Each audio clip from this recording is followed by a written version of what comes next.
सदगुरु कबीर साहब की साखी है 123वीं। जाके मुनिवर तप करे, वेद थके गुण गाय, सोई देव सिखापना, कोई नहीं पति आए। साहब प्रस्तुत साखी में कहते हैं, जाके, यहाँ जाके शब्द बिल्कुल सोचने लायक है। जाके का मतलब होता है जिसके लिए, जिसे प्राप्त करने के लिए क्या करते हैं? ऋषि मुनिजन तपस्या करते हैं। जाके मुनिवर तप करे, साधना करते हैं, तपस्या करते हैं। किसके लिए? नाम नहीं लेते हैं, जिसके लिए करते हैं। और वेद थके गुण गाए, उसकी विशेषता कहते कहते वेद भी थक जाते हैं, असहज हो जाते हैं। साहब कहते हैं, सोई देव सिखापना। सोई, उसी बात की सीख मैं देता हूं। सोई देव सिखापना, उसी बात की शिक्षा मैं दे रहा हूं। लेकिन अंतिम साहब लेकिन लगाते हैं, कोई नहीं पति आए। लोगों को विश्वास नहीं होता है। अब विचार करें कि किसको पाने के लिए ऋषि मुनिजन आज तक तपस्या करते आए हैं, साधना करते आए हैं, घर बार छोड़ करके जंगल में जा कर के तपस्या करते हैं, करते रहे हैं पहले। आज के लोग घर छोड़ करके आश्रमों में आकर के साधना करते हैं, तपस्या करते हैं। किसे पाने के लिए? वैदिक जमाने से ही भारतीय परंपरा में 4 पुरुषार्थ माने गए हैं: अर्थ, धर्म, काम और मोक्ष। इसमें 2 तो साधन हैं और 2 साध्य हैं। वैसे इन चारों को पुरुषार्थ कहा जाता है, परंतु 2 साध्य हैं और 2 उसके साधन हैं: अर्थ, धर्म, काम और मोक्ष। धर्म साधन बनता है मोक्ष पाने के लिए, और अर्थ साधन बनता है कामनाओं की पूर्ति के लिए। तो यहाँ बात ये आई है कि किसे पाने के लिए लोग तपस्या करते हैं? धन पाने के लिए तपस्या करते हैं कि पद पाने के लिए? ये चारों में से किसी एक को पाने के लिए लोग तपस्या करते हैं। जो भी योगी यति सन्यासी हुए हैं, वो इन 4 पुरुषार्थ में जो चौथा पुरुषार्थ है, जिसे परम पुरुषार्थ कहा गया है, परम फल, वह है मोक्ष। मोक्ष को पाने के लिए ही साधना करते हैं, मोक्ष को पाने के लिए तपस्या करते हैं। और इन जो हम लोग शास्त्रों का अध्ययन करते हैं, लोग जो शास्त्रों से ज्ञान पाना चाहते हैं, वह ज्ञान भी उसी के लिए होता है कि लोगों को मोक्ष तक पहुंचाए। वह ज्ञान थोथा है जिसमें मोक्ष की बात नहीं है, जिसमें आध्यात्मिक बात नहीं है। कोई आदमी बहुत शास्त्र रट ले, बहुत ज्ञानी हो जाए, लेकिन जीवन में ना उतारे या मोक्ष तक ना पहुंचे, तो उसका शास्त्र ज्ञान करना भी केवल बोझा ढोना हो जाएगा। साहब ने एक पद में इसके लिए भी कहा है, अंध सो दर्पण वेद पुराना, दर भी कहा महारस जाना, जसखर चंदन लादेव भारा, परिमल वास न जानू गंवारा। कहें कबीर खोजे असमाना, सो न मिला जो जाए अभिमाना। साहब कहते अंध सो दर्पण वेद पुराना। जैसे अंधा आदमी के लिए दर्पण निरर्थक है, कोई अंधा आदमी है, उसको आप कीमती से कीमती दर्पण दे दीजिए, क्या वह अपना चेहरा, अपना मुख उस दर्पण में देख पाएगा? बिल्कुल नहीं देख सकता। इसी प्रकार वेद शास्त्र उसके लिए निरर्थक है जो विवेकहीन है, जो विवेक दृष्टि नहीं रख पाता है। तो केवल अध्ययन मात्र से क्या है, वे तो एक तरफ से पढ़ते जाते हैं, रट लिए उसको, ज्यों त्यों कह दिए जब कहने का नंबर आया, लेकिन उसका जो सार है वह उसको ग्रहण नहीं कर पाता है। और जैसे गधा चंदन का बोझा ढोता है, लेकिन चंदन की खुशबू का उसको पता ही नहीं होता है, कोई मतलब नहीं। यहाँ साहब कहते हैं वह है मोक्ष की बात। जिस मोक्ष तत्व को पाने के लिए ऋषि मुनि तपस्या करते हैं, वेद उसका गुण गाते हैं, उसकी व्याख्या करते हैं, साहब कहते हैं मैं उसी बात को बताना चाहता हूँ, लेकिन कोई नहीं पता है, कोई विश्वास ही नहीं करना चाहते हैं। यह मोक्ष तत्व है क्या? कबीर साहब वेद शास्त्रों का यहाँ आदर करते हैं, और जब कहीं उसमें गलत नजर आते हैं, उसमें कूड़े कचरे नजर आते हैं, वहाँ पर ठीक से फटकारते हैं। त्यागी तपस्वियों को भी फटकारते हैं और वेद शास्त्रों को भी फटकारते हैं, लेकिन जब काम की बात आती है तब उसका आदर करते हैं। यहाँ भी साहब ने आदर किया है। किसी भी परंपरा की प्रत्येक बातें गलत नहीं होती है, और किसी भी परंपरा की संपूर्ण बातें सही तो हो सकती है, लेकिन सही यदि नहीं है तो उसको भी ग्रहण नहीं करना चाहिए। केवल परंपरा को निभाने के लिए उसमें सट करके लोगों ने अपनी परंपरा की गलत बातों को भी सही मान रखा है। कबीर साहब ऐसा नहीं है।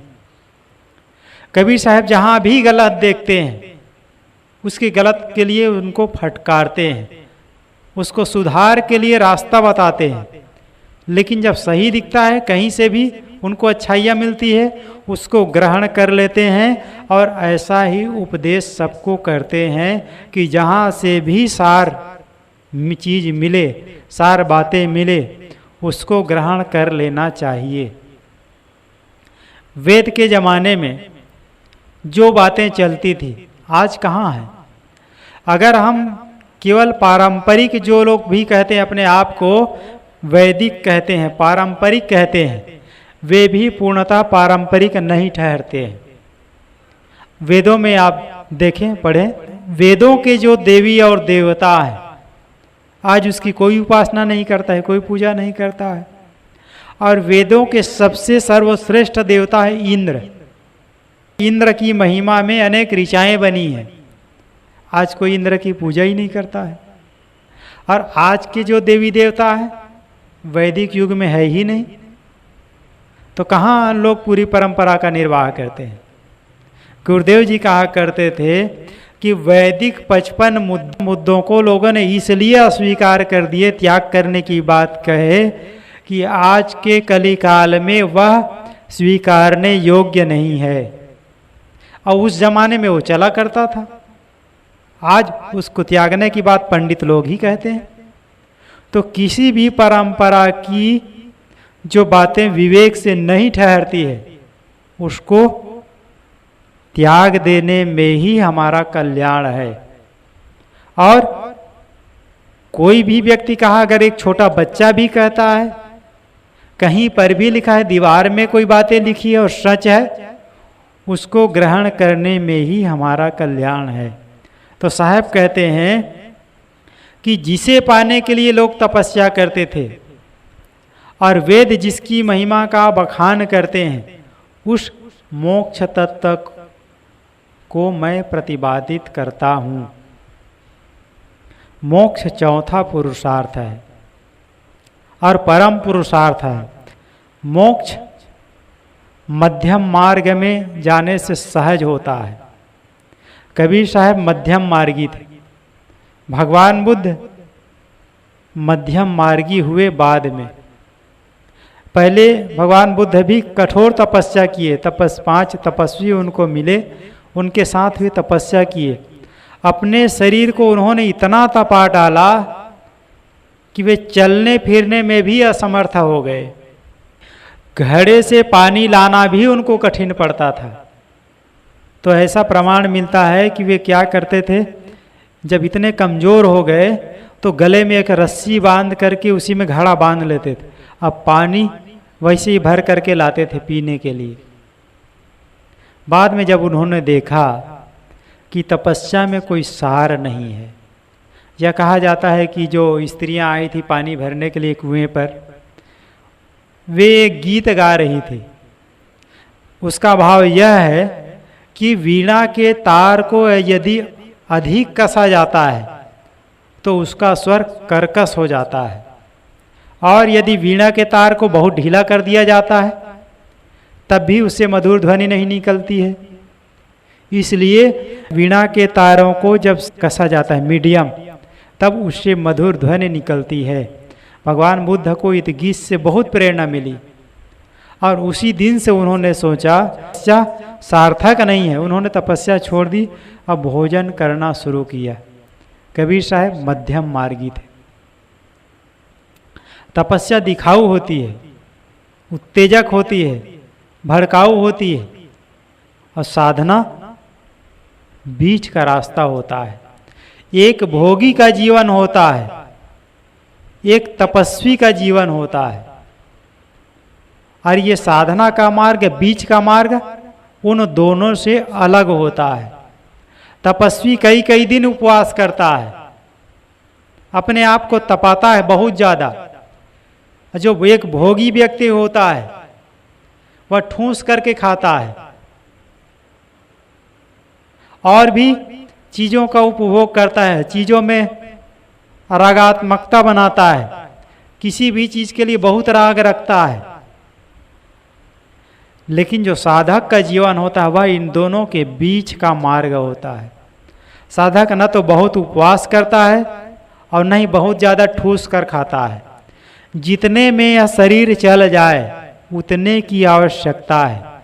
गुरुदेव जी कहा करते थे, भोजन को दवाई समझ करके ग्रहण करो। जो आदमी भोजन को दवाई समझ करके ग्रहण करता है उसका तन स्वस्थ होता है और उसका मन भी स्वस्थ होता है। मुझे भी इसका अनुभव हुआ। इस बार नेचुरोपैथी में मैं भी गया था 7 दिन के लिए। वहाँ जा कर के मुझे बहुत कुछ सीखने को मिला, और ख़ास बात तो यह सीखने को मिली, उनकी कुछ बातें थी, उसमें से एक बात यह भी थी कि भोजन में शक्ति नहीं है। सुनने में बड़ा उटपटांग लगता है, आश्चर्य होता है इसमें भी। दुनिया भर के लोग तो भोजन करके ही शक्ति प्राप्त करते हैं, लेकिन ये लोग कहते हैं भोजन में शक्ति नहीं है, पुस्तक में ज्ञान नहीं है। पुस्तक में ज्ञान नहीं है, क्या है? सूचनाएं हैं। ये बात भी अटपटा सा लगता है, लेकिन बात है वास्तविक। विचार करें तो पुस्तक में ज्ञान कैसे नहीं है? पुस्तक में ज्ञान है, नहीं है ऐसा नहीं है, लेकिन वे सूचना है। किसकी सूचना है?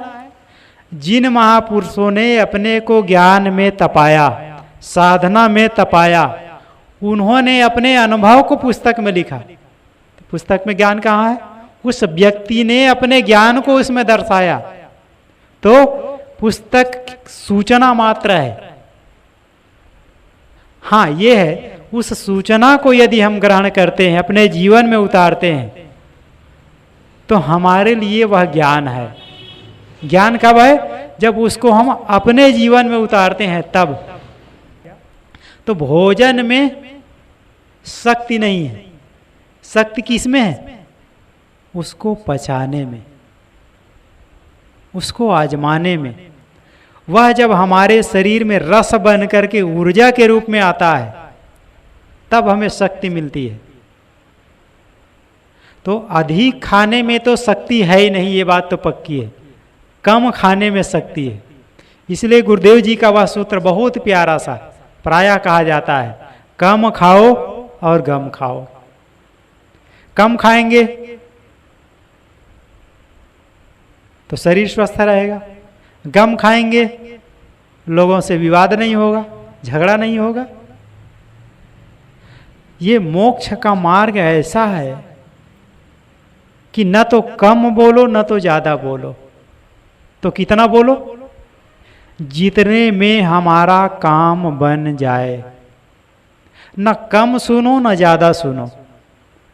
हमारे साथियों को ही देखता हूं आजकल, गुरुदेव जी का प्रवचन ही चल रहा है, अच्छी बात है चलाना, तो अनलिमिटेड सुबह से चालू है तो पता नहीं शाम तक चलता है, कितना ग्रहण करते हैं पता नहीं।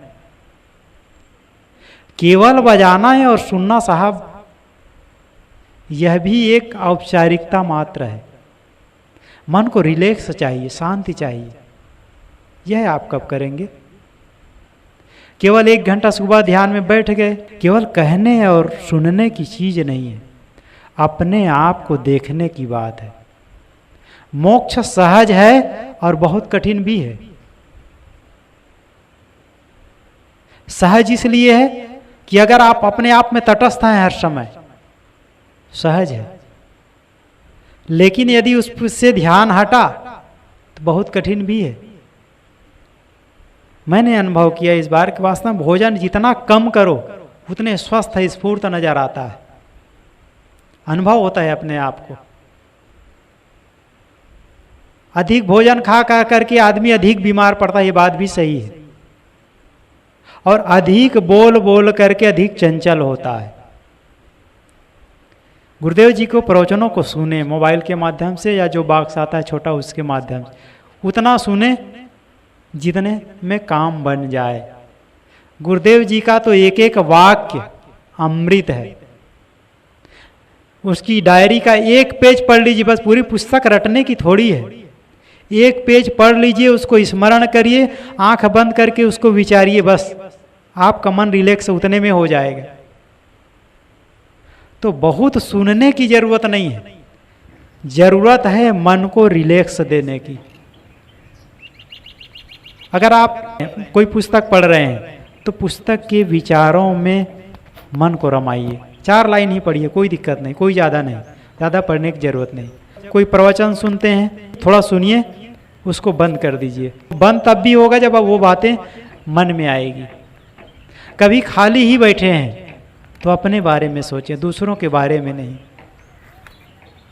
ये मध्यम मार्ग ऐसा है कि कई बार तो मैं सोचता हूँ कि कहीं मध्यम मार्ग कहते कहते जीवन ही ना बीत जाए कि हम मध्यम मार्ग पर चल रहे हैं। मध्यम मार्ग में तो चल रहे हैं, बात अच्छी है, लेकिन उससे और आगे बढ़ करके करने की जरूरत है। एक लेखक ने लिखा है, यदि आप किसी विशेष योग्यता को हासिल करना चाहते हैं तो उसके लिए आपको अतिरिक्त श्रम करना पड़ेगा और अतिरिक्त समय देना पड़ेगा। 1 घंटे के ध्यान से साहब कोई उपलब्ध नहीं हो पाया है। अधिक समय चाहिए, अधिक श्रम चाहिए। कई लोगों को मैं देखता हूँ 1 घंटा ध्यान में बैठ भी नहीं पाते। मैं ज़्यादा से ज़्यादा प्रयास करता हूँ कि सुबह 2 घंटा पूरा बैठूं। मुझे मत उठाइए, कोई दिक्कत नहीं। सुबह जो 5:30 से 7:30 का टाइम रहता है, बहुत कम दिन ऐसा होता है जिसमें मुझे उठना पड़ता है। बाकी मेरी ये कोशिश रहती है कि मैं 2 घंटा पूरा बैठूं। कोई 2 घंटा बैठ भी ना पाएगा, वो साधना क्या करेगा? अपने आप को साधें। इसी को कहा गया आसन सिद्धि। योग दर्शन में भी आसन सिद्धि की बात आती है। जब तक आप अपने आसन को नहीं साधेंगे, ध्यान को क्या साधेंगे? ध्यान नहीं साधेगा तो मन क्या साधेगा? आसन सिद्धि पहली जरूरत है। मोक्ष मार्ग में आगे बढ़ने के लिए पहला काम है आसन सिद्धि। 1 घंटा ही आप पूरा बैठें, कोई दिक्कत नहीं। और ज़्यादा से ज़्यादा तो यह प्रयास करें कि हम 2 घंटा ना उठें। तो ये साधते साधते होगा, अचानक नहीं होगा। देखिए, मैं जब शुरू में यहाँ आया था तो सुबह का तो 2 घंटा बैठ लेता था। शाम को बैठने में मुझे बड़ी दिक्कत होती थी। शाम के टाइम 2 घंटा मैं नहीं बैठ पाता था। लेकिन बैठते बैठते अभ्यास करते करते ऐसा हुआ कि अब 4 घंटा भी मैं लगातार बैठ सकता हूँ। ये साधते होता है। तो आसन सिद्धि, आसन सिद्धि के बाद है मन को साधने की बात आती है। मन में हम देखें, अपने मन को देखें, दूसरे का नहीं। अपनी एक्टिविटी को देखें कि हम दिन भर में कितना समय हमारा बातों में चला जाता है। दूसरे से बात नहीं करते, अपने साथियों से बात करते हैं। साधक का यह ध्येय हो कि ज़्यादा से ज़्यादा हम एकांत में टाइम दें। आप अकेले एक कमरे में हैं, मान लो, दरवाज़ा खुला रखें, खिड़की खुली रखें, कुछ पढ़ना है पढ़ें। अगर आप नहीं भी पढ़ते हैं उस दौरान, आपका मन शांत रहता है, मेरा मन शांत रहता है, क्योंकि आप पढ़ नहीं रहे, बातचीत करने की जरूरत ही नहीं। किससे बात करोगे, कोई है ही नहीं। बात तो बहुत किए हैं दुनिया में अब तक। मुझे कई बार ये विचार आता है कि जैसा मोबाइल में कॉल डिटेल में जाइए, आप अपने मोबाइल के कॉल डिटेल में देखिए कि कुल बात आपने कितना किया है, आउटगोइंग उसमें कितना हुआ है और इनकमिंग कॉल कितना हुआ है। इन दोनों को जोड़ लीजिए तो कम से कम आपका 80-85 घंटा केवल बात करने में चला गया मोबाइल में। ये तो एक नॉर्मल बता रहा हूँ, किसी का और भी ज़्यादा हो गया होगा। उन बातों में कितनी काम की थी और कितनी बेकाम की थी। अगर एक एक आदमी अवलोकन करे तो काम की बातें बहुत थोड़ी हुई होगी उसमें, बाकी सब लेना देना, व्यवहार, भैया कैसे हो, क्या हाल चाल, बस यही। तो आप सोचें 50 घंटा, 40 घंटा, 100 घंटा केवल बात करने में बीत गई। उतने घंटा अगर हम ध्यान किए होते ना, आज ही हम मुक्त हो गए होते। मुक्ति बड़ी चीज नहीं है, मुक्ति के लिए हम मेहनत नहीं करते हैं। साहब कहते हैं सोई देव सिखापना कोई नहीं पतियाए। लोग इसीलिए विश्वास नहीं करते हैं क्योंकि लोगों का मन तो लगा हुआ है ईश्वर की अवधारणा में। इसके पहली साखी में आई ही है, साहब ने कहा मोटरी खोल करके रख दिया है, कि लोगों ने तो उसको सिर से उतार दिया है, उस पर चलना ही नहीं चाहते हैं। मार्क्स के सिद्धांतों में एक महर्षि लेनिन ने मार्क्सवाद के सिद्धांतों को अपने जीवन में उतारा। सोवियत संघ के महान निर्माता कहा जाता है। कोई संत नहीं थे, कोई साधु नहीं थे, लेकिन वे जो कहते थे अपने जीवन में उतारते थे। इसलिए लेनिन का नाम बड़ी श्रद्धा पूर्वक ली जाती है। कहा जाता है लेनिन एक बार बीमार पड़ गए। वो जिस राष्ट्र में जन्मे थे वह कोई छोटा सा राष्ट्र था, बहुत बड़ा देश नहीं था, छोटा राष्ट्र था। लेनिन एक बार बीमार पड़ गए, चिकित्सा करवाई, कई अनेक डॉक्टरों को दिखाया। वहाँ के डॉक्टरों ने कहा कि इसके लिए विदेश से दवाइयाँ मंगानी पड़ेगी, बहुत कीमती दवाई थी वो। लेनिन ने स्वीकार कर दिया कि मैं एक गरीब देश का आदमी हूँ, एक गरीब आदमी जैसे इतनी महंगी दवाई और उतने दूर से नहीं मंगा सकता, तो मैं भी ये दवाइयाँ नहीं मंगा सकता किसी हालत में। मैं गरीब हूँ, भले मर जाऊँ, मेरा शरीर भले छूट जाए, लेकिन जो सामान्य नागरिक को उपलब्ध नहीं है वह मैं नहीं ले सकता। उनका सिद्धांत था। किसी तरह से उनकी पत्नी ने चुपके से वो दवाइयाँ मंगाई, क्योंकि जान को खतरा था। ये अगर वे ना करते, ना मंगाती और ना पिलाती उस दवाई को, तो लेनिन का शरीर छूट जाता और वो उस देश के लिए एक बहुत बड़े कामकाजी आदमी थे। तो उसकी पत्नी ने दवाइयाँ मंगाई चुपके से, लेनिन को ज्ञात होने नहीं दिया, और दूध के साथ, चाय के साथ घोल करके उसको पिला दी। कुछ दिन बाद लेनिन ठीक हो गए। कैसे ठीक हुए? वो सोचते रहेंगे कि जो दवाइयाँ खा रहा हूँ देसी, अपने देश का, उसी से ठीक हो गया होऊंगा। एक दिन ऐसी बात हुई कि बातों ही बातों में उनकी पत्नी ने कहा किसी बात पर, हाँ मैं जानती हूँ कि आप अब तक जीवित कैसे और स्वस्थ कैसे हुए हैं। अगर मैं वे दवाइयाँ ना मंगाती और ना खिलाती आपको, तो हो सकता है आज आपकी ये स्थिति ना होती। लेनिन ने कहा मतलब क्या कहना चाहती हो? उन्होंने बताया। लेनिन ने कहा कि तुमने बहुत बड़ा अपराध किया है, और उन्होंने कोर्ट में मुकदमा कर दिया। कहा कि यह स्त्री ने देश के साथ द्रोह किया है और मेरे साथ वफादारी नहीं निभाई है। सुनने में बड़ा अटपटा लगता है कि एक पति अपनी पत्नी के लिए मुकदमा दायर करे, लेकिन हो सकता है ऐसा हो भी। तो 2-3 महीने तक ये मुकदमा चला। अंतिम में जज ने निर्णय दिया कि इस स्त्री ने देश के साथ में द्रोह किया है और अपने पति के साथ में वफादारी नहीं निभाई है। इस देशद्रोह की मुकदमा में इसको 3 महीने के लिए कैद की सजा दी जाती है। फिर आगे अपने रिपोर्ट में उन्होंने लिखा कि चूंकि इन्होंने इतना ऐसा काम एक देश के बहुत बड़े व्यक्ति को बचाने के लिए किया है, इसलिए इनके 3 महीने की सजा माफ की जाती है। दोनों की बातें बन गई। उनको सजा देना पड़ा, क्योंकि उन्होंने जुर्म किया, देश के साथ द्रोह किया, लेकिन चूंकि एक इतने बड़े व्यक्ति को बचाने के लिए किया, इसके लिए उसकी सजा माफ की जाती है। मैं ये कह रहा था कि लेनिन कोई संत नहीं थे, कोई साधु नहीं थे, लेकिन जिस सिद्धांत को उन्होंने स्वीकारा, अपने जीवन में उसको उतारा, और लेनिन का नाम आज यूरोप में बहुत श्रद्धापूर्वक ली जाती है। तो ऐसा कोई भी हो, संत हो, साधु हो, गृहस्थ हो, भक्त हो, जिस सिद्धांत को वह स्वीकार करता है, उसको यदि अपने जीवन में उतारता है, उसका बड़ा लाभ होता है। और सिद्धांत को अपनाना तभी सार्थक होता है जब हम उसको अपने जीवन में उतारते हैं।